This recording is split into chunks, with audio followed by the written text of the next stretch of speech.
اور نبی پاک صلی اللہ علیہ وآلہ وسلم نے یہ خواہش کی تھی، آپ نے فرمایا تھا کہ لو استقبلت من امری مستدبرت ما سقت الہدیہ، کہ جس چیز کا مجھے آج پتہ چلا ہے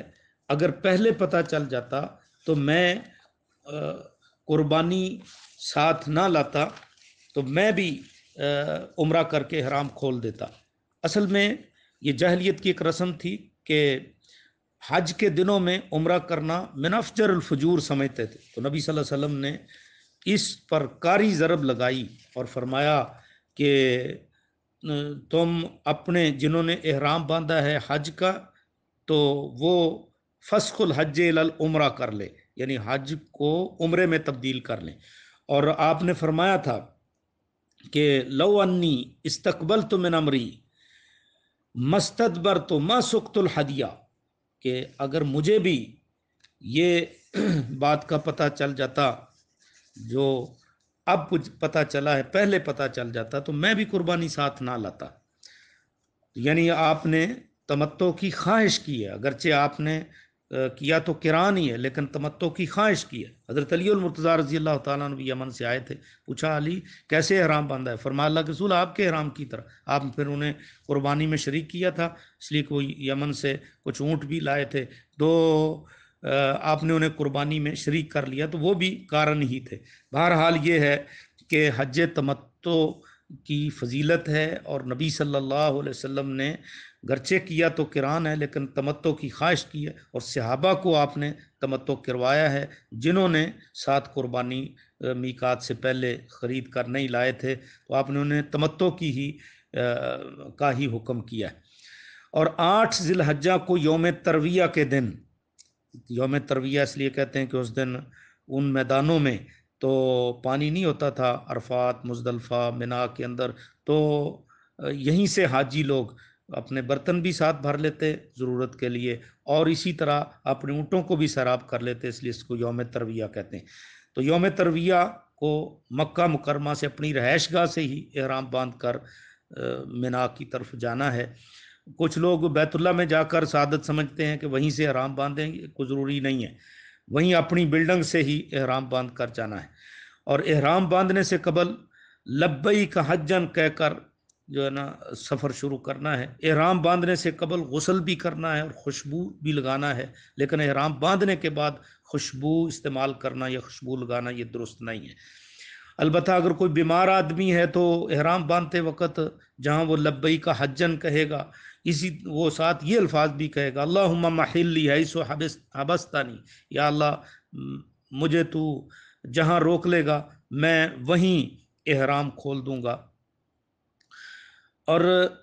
احرام باندھنے کے بعد بلند آواز سے تلبیہ کہنا، وہی الفاظ جو میں نے ابتداً ذکر کیے، لبیک اللہم لبیک لبیک لا شریک لک لبیک ان الحمد والنعمت لک والملک لا شریک لک۔ اور یہ بھی الفاظ کہہ لے کہ اللہم ہذہ حجۃ لا ریا فیہا ولا سماتا، یا اللہ میرے اس حج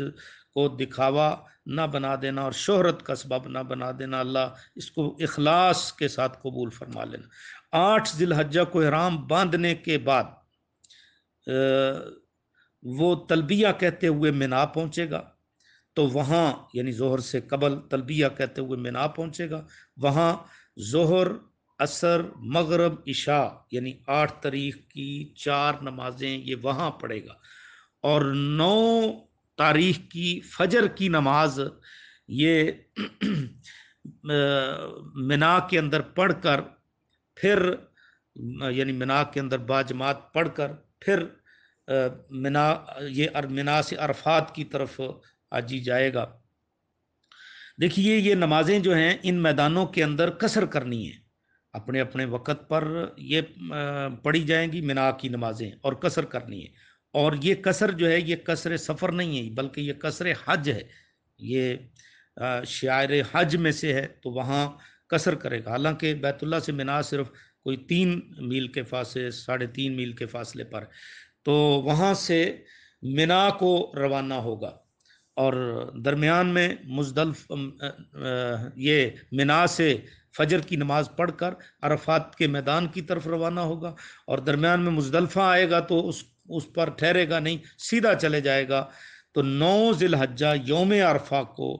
طلوع آفتاب کے بعد تکبیر رات کہتے ہوئے، لا الہ الا اللہ پڑھتے ہوئے، تلبیہ کہتے ہوئے عرفات کے میدان میں پہنچے گا۔ عرفات کے میدان میں یہ حاجی جو ہے یہ روزہ نہیں رکھے گا، البتہ پوری دنیا کے مسلمان جو ہے عرفہ کا روزہ رکھیں گے، اور یہ بہت بڑی فضیلت کا باعث ہے، 2 سال کے گناہوں کا کفارہ ہوتا ہے، لیکن حاجی عرفات کے میدان میں روزہ نہیں رکھیں گے۔ عرفات کے میدان میں داخل ہونے سے پہلے ایک وادی آتی ہے جس کو وادی نمرہ کہتے ہیں، جہاں مسجد نمرہ بھی بنی ہوئی ہے، اور اس کا کچھ حصہ جو ہے وادی نمرہ میں، تو وہاں قیام کرنا اور ظہر کے وقت عرفات میں امام کا حج کا خطبہ سننا اگر ممکن ہو سکے تو، کیونکہ وہ وادی نمرہ میں مسجد نمرہ کے اندر ہوتا ہے، تو وہ خطبہ سننے کے بعد ظہر اور عصر دونوں نمازیں ایک اذان اور 2 اقامت کے ساتھ ادا کرے گا، اور باجماعت پڑھے گا اور قصر کرے گا۔ یہ بھی جو قصر ہے یہ بھی حج کی ہی قصر ہے۔ تو یہاں ظہر اور عصر اکٹھی پڑھنی ہے، ایک اذان کے ساتھ، اذان ایک ہوگی، 2 اقامت علیحدہ الگ۔ اور پھر ہجوم کے باعث اگر وادی نمرہ میں جگہ نہ ملے تو حاجی سیدھا عرفات کے میدان میں کسی جگہ بھی جا کر اپنی رہائش رکھ لے تو کوئی حرج والی بات نہیں، لیکن ظہر اور عصر کی نماز یہ اکٹھی پڑھیں گے اور قصر کریں گے۔ تو ظہر اور عصر کی نماز ادا کرنے کے بعد عرفات میں داخل ہو کر جبل رحمت کے دامن میں یا جہاں کہیں میسر ہو، نبی صلی اللہ علیہ وسلم نے فرمایا تھا وقفت ہا ہونا، میں تو یہاں وقوف کیا ہے، والعرفۃ کلھا موقف، اور عرفات کا میدان سارے کا سارا موقف ہے، جہاں بھی جگہ میسر ہو وہاں ٹھہرے، قبلہ رخ ہو کر جو نا بیٹھ جائے، کھڑا ہو جائے، ہاتھ بلند کر کے جو بھی دعائیں آتی ہیں، قرآنی دعائیں یا سنت نبوی میں جو ثابت دعائیں ہیں، یا دنیا آخرت کی بھلائی کی جو اگر نہیں بھی یاد تو اپنی زبان میں بھی مانگتا رہے گا تو انشاءاللہ یہ ٹھیک ہوگا۔ اور اس کے درمیان تلبیہ بھی کہے، تکبیرات بھی پڑھے، اور اسی طرح لا الہ الا اللہ بھی کہے۔ غروب آفتاب کے بعد نماز مغرب ادا کیے بغیر سکون کے ساتھ تلبیہ کہے، وہاں ایک سارن ہوتا ہے، وصل بجتا ہے اور پتہ چل جاتا ہے کہ اب سورج غروب ہو چکا ہے، تو سنتے ہی وہاں سے جو نا مزدلفہ کی طرف روانہ ہو جائے۔ مزدلفہ